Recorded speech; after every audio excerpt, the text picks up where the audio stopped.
Hello friends,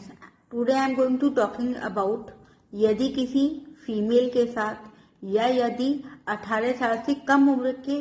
child के साथ कोई भी ऑब्सीन एक्टिविटी या रेप या कोई भी छेड़छाड़ वाली जो एक्टिविटीज होती हैं वो होता है तो वो क्या करे, किस तरीके से पुलिस से हेल्प ले, किस तरीके से कोर्ट में जाके हेल्प ले, किस तरीके से एडवोकेट से जाके मिले, किस तरीके से उसे न्याय मिल सकता है। तो पूरी बात को जानने के लिए मेरे चैनल को लाइक, शेयर एंड सब्सक्राइब कीजिए। I am advocate Tanisha, legal responsible officer of the court. देखिए, यदि किसी 18 साल से अपर महिला जो होती हैं उनके साथ कोई भी ऐसी ऑब्सीन एक्टिविटी, रेप या छेड़छाड़ी या मिसकंडक्ट किसी तरीके का होता है जिसमें उनको गलत पिक्चरें दिखा के कोई इशारा कर रहा है, कोई घूर घूर के देख रहा है, इस तरीके की एक्टिविटीज जब होती है, यदि जो फीमेल है वो 18 ईयर से ऊपर की है तब तो वो इंडियन पीनल कोड, हमारा भारतीय दंड संहिता की सेक्शन 509 जो कि यही सब बताता है कि घूर घूर के देख रहे हैं, उसका पीछा कर रहे हैं या उसे गलत वीडियो दिखा रहे हैं, उसको अपनी तरफ अट्रैक्ट करने की कोशिश कर रहे हैं। सेक्शन 375 एंड 376 जो कि रेप के बारे में बताता है एंड पनिशमेंट उसका बताता है,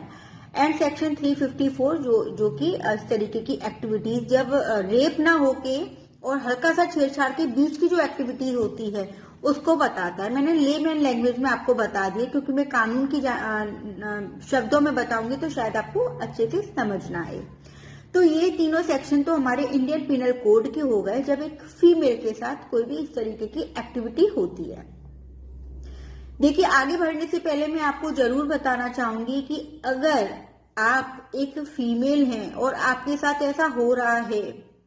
तो प्लीज आप कंप्लेंट कीजिए। यदि आप कंप्लेंट नहीं करते हो ना,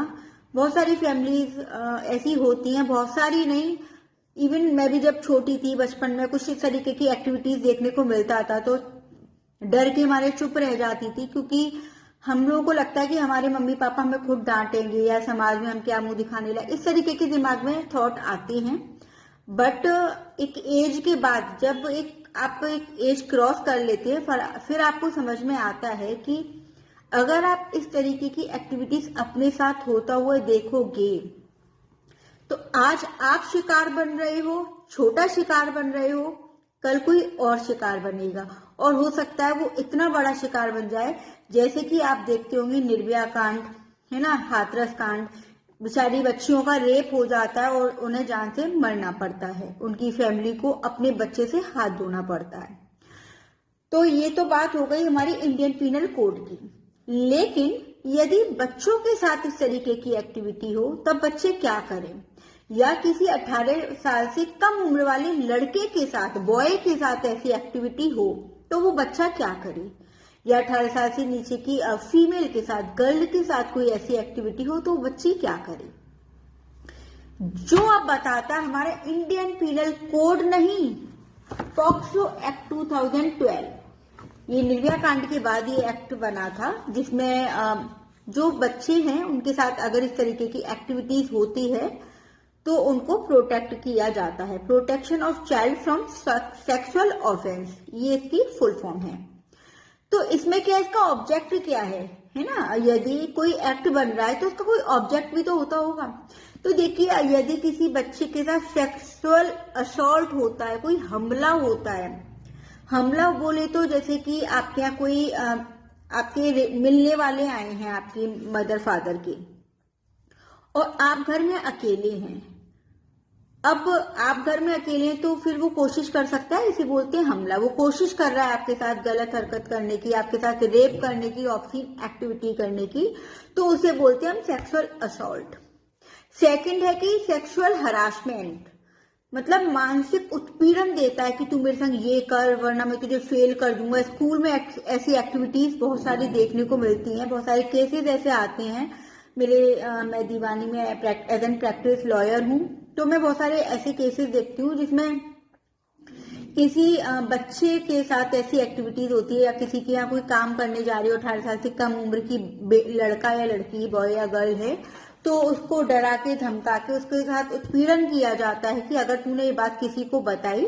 तो मैं तेरे साथ ये करूंगा, तेरी मम्मी को जान से मार दूंगा, या तुझे पैसे नहीं दूंगा, या फिर तेरी ये वाली फोटो वायरल कर दूंगा, या बहुत सारी धमकियां देकर उत्पीड़न करता है। उसे बोलते हैं सेक्सुअल हरासमेंट। या फिर तीसरा, ये पॉक्सो एक्ट इसीलिए बना क्योंकि किसी बच्चे की पोर्नोग्राफी करता है, मतलब उस बच्चे की न्यूड फोटो ले लेता है या नहाते टाइम की वीडियो बना लेता है और उन वीडियोस को लेके वो वायरल करने की कोशिश करता है, धमकी देता है कि अगर तू मेरे साथ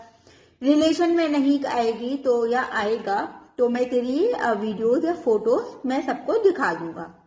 तो इस तरीके की एक्टिविटीज को रोकने के लिए हमारा पॉक्सो एक्ट तैयार किया गया था, जिसमें 18 साल से नीचे के बच्चों को सबको प्रोटेक्ट किया गया है कि अगर उनके साथ कोई भी इस तरीके की एक्टिविटीज होती है तो वो कंप्लेंट करे पुलिस में जाके और अपने आप को जस्टिस दिलवाए या फिर उन एक्टिविटीज को आगे होने से रोक सके। तो आगे चलने से पहले इस एक्ट की एक एक बात मैं आज आपको बताऊंगी, ऐसे बताऊंगी कि कभी शायद इतनी लेमैन लैंग्वेज में आपको मैं पूरा एक्ट पढ़ाऊंगी जितनी लेमैन लैंग्वेज में आप समझ सकते हैं। तो पूरा वीडियो जानने से पहले आप लोग मेरे चैनल को लाइक शेयर सब्सक्राइब कीजिए। अब आपके दिमाग में आ रहा होगा कि जब आईपीसी में 375 में बताया गया है, 375 एंड 376, 354, 509 सब प्रोटेक्ट करती है इस तरीके की एक्टिविटीज को होने से, उसमें भी तो दिया है ना कि अगर आपके साथ ऐसी एक्टिविटी हो रही है तो आप थाने पे जाके कंप्लेंट कर सकते हैं एंड कोर्ट केस कर सकते हैं। बट ये अलग से इसीलिए बना है क्योंकि चिल्ड्रन को इसमें प्रोटेक्ट किया गया और हमारा जो कॉन्स्टिट्यूशन है, हमारा संविधान है, उसमें अकॉर्डिंग टू आर्टिकल 15 का सब क्लॉज 3 बताता है कि जो बच्चे हैं उनको प्रोटेक्ट करना उन स्टेट का ये दायित्व बनता है, ये लायबिलिटी है हमारी सरकार की, वो बच्चों को प्रोटेक्ट करें। क्योंकि जो बच्चे होते हैं ना, जो चिल्ड्रन होते हैं, वो सरकार की प्रॉपर्टी होती है। जब तक बच्चे 18 साल से ऊपर के नहीं हो जाते तब तक वो सरकार की प्रॉपर्टी रहते हैं। इसीलिए आप लोगों ने कई बार ये भी देखा होगा हमारे संविधान में बहुत सारे ऐसे कानून हैं जो बच्चों को लेके, बच्चों को पढ़ाई को लेके, बच्चों के शेल्टर, क्लोथ, सारी चीजों को लेके कानून बने हुए हैं। वो सिर्फ इसीलिए बने क्योंकि जो 18 साल से नीचे के बच्चे होते हैं वो सब सरकार की संपत्ति होते हैं। तो 15 आर्टिकल 15 सब क्लॉज 3 बताता है कि बच्चों को किसी भी इस तरीके की एक्टिविटीज को या किसी भी तरीके की एक्टिविटीज, उनके साथ रेप होना, उनका मर्डर होना, उनके साथ घर में काम वगैरह करवाते हैं, लेबर लॉ वगैरह से सारी चीजों से उसे प्रोटेक्ट किया गया है। तो ये व्यवस्था सरकार की है कि वो सरकार अपने इन बच्चों को, क्योंकि ये बच्चे आने वाला भविष्य हैं, इसी से हमारा इंडिया चलेगा, तो बच्चों को प्रोटेक्ट हो सके इसीलिए अलग से ये प्यारा से एक्ट तैयार किया गया। आप लोगों ने सुना होगा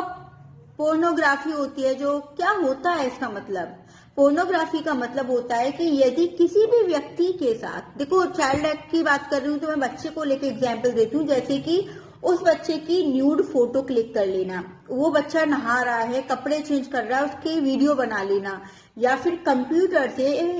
टेक्नोलॉजी के थ्रू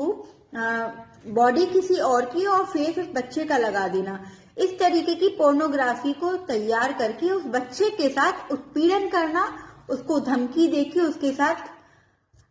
लेमैन लैंग्वेज में बोलते उसके साथ मजे लेते हैं। कुछ इस तरीके के राक्षस लोग जो होते हैं हमारी सोसाइटी में, वही ऐसी एक्टिविटीज करते हैं। तो पोर्नोग्राफी इसको बोलते हैं, ठीक है।